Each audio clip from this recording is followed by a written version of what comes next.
Oh, hello there. You're probably all wondering, Sketchy, where are you? Well, viewers, I'm in a bomb shelter. Now you're probably wondering, Sketchy, what are you doing in a bomb shelter? Simple, really. I'm just protecting myself from the exploding headcanons on the surface. You see, the first issue of FIENDship is Magic was released. FIENDship is Magic is a short series that will be releasing one issue every week in April, with each issue telling a story centered on one of the main villains from MLP. Villain backstories are something that haven't really been done before, at least not to this degree of depth, and in order to protect myself from the exploding headcanons and butthurt fans, every review I do for this series will take place here, where I can be safe. So without further ado, let's begin with the first issue, King Sombra. In all honesty, I felt that Sombra was kind of a letdown. He had a ton of build-up with almost zero payoff. Yes, I know the people that like Sombra assert the fact that he's supposed to be a force, not a character, but with the way the Season 3 premiere hyped him up, it's easy to think otherwise.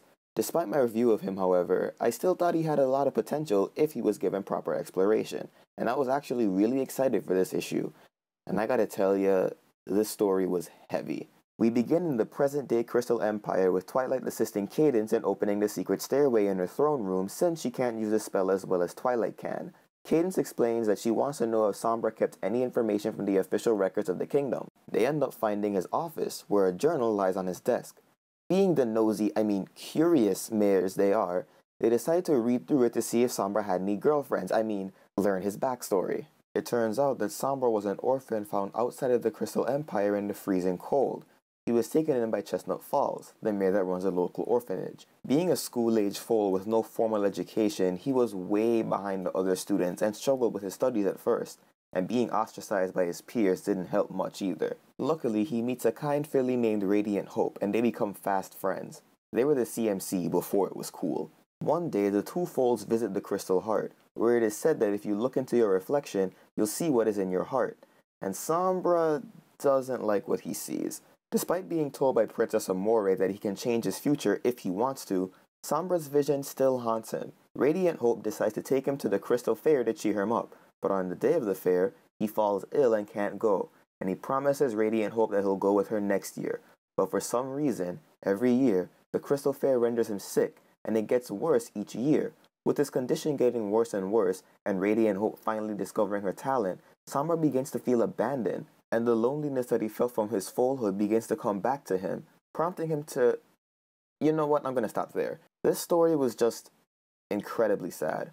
Watching Sombra's story unfold and having to witness him suffer because of something about him that he couldn't control was just painful. What makes it even worse is that he didn't even want this. He just wanted to be happy and enjoy his life with Radiant Hope. But the fact that the Crystal Empire lifestyle was literally killing him made it impossible. And he keeps fighting until he can't take it anymore. And even then, Radiant Hope is still the one pony on his mind. I know I'm being vague here, but trust me, you need to see the end for yourself. The issue is just as pretty to look at as it is to read. Brenda Hickey was honestly the best choice for this story. Her bright style fits perfectly with the visual theme of the Crystal Empire, and her designs for Chestnut Falls, Radiant Hope, and Princess Amore were amazing. Speaking of the princess, she was gorgeous. Amore was first mentioned in the Journal of the Two Sisters book that was released last year, and I think that making her a unicorn was a good call considering how much people get butthurt whenever a new alicorn is introduced. Oh, and did I say she was gorgeous? Seriously, I need to see some Amore fan art yesterday. It's weird though. The art for this issue was done by Brenda Hickey, but I couldn't find an anime reference anywhere. Wait.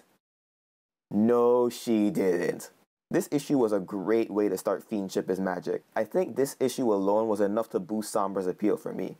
Maybe enough to replace some pony on my top 10 characters list. Oh, and Foal Sombra is adorable. For those that cry easily, bring tissues, because this story was as tragic as Reflections. You know what? No, it was more tragic than Reflections. I know it's April Fool's Day and everything, but this story was no joke. I highly recommend this issue to any fan of the comics or any fan of Sombra. Next week's issue will cover T-Rex, and after this first issue, I don't think I'm ready. So, what did you think of the first issue of FIENDship is Magic? Let me know in the comments below, or hit me up on Tumblr. And consider supporting me on PayPal through art commissions or donations. Until next time, keep it sketchy, folks.